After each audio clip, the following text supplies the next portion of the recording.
agriculteurs et dans ce cas aux apiculteurs. Odile Debacker et Juliette Merin. Bonjour Gilles. Gilles Grosmont parcourt la France agricole. Des cochons aux chevaux en passant par les abeilles, ce vétérinaire prêche la parole alternative aux soins chimiques. Un sacerdoce puisqu'aujourd'hui il forme des centaines d'éleveurs qui font appel à lui pour retrouver l'équilibre du vivant. Dans ce magasin de stockage, on va faire une petite inspection pour regarder où est-ce qu'elles en sont.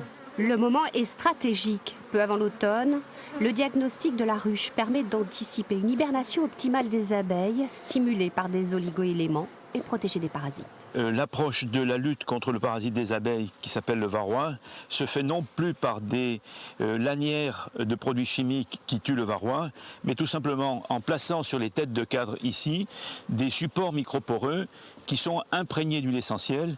Ces huiles essentielles vont diffuser une odeur qui va perturber la biologie du parasite. Le varroa perd ainsi les repères olfactifs qui lui sont nécessaires pour parasiter l'abeille.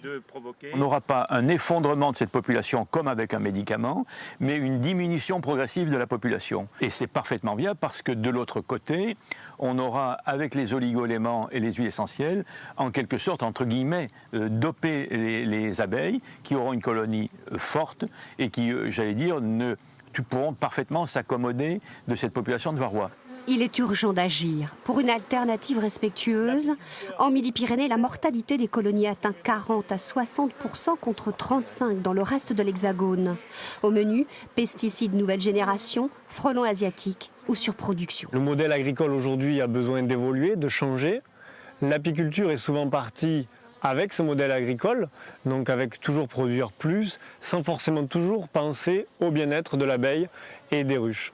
Gilles Grosmont aime à dire « faire équipe avec l'animal pour gommer les handicaps qu'on lui inflige ».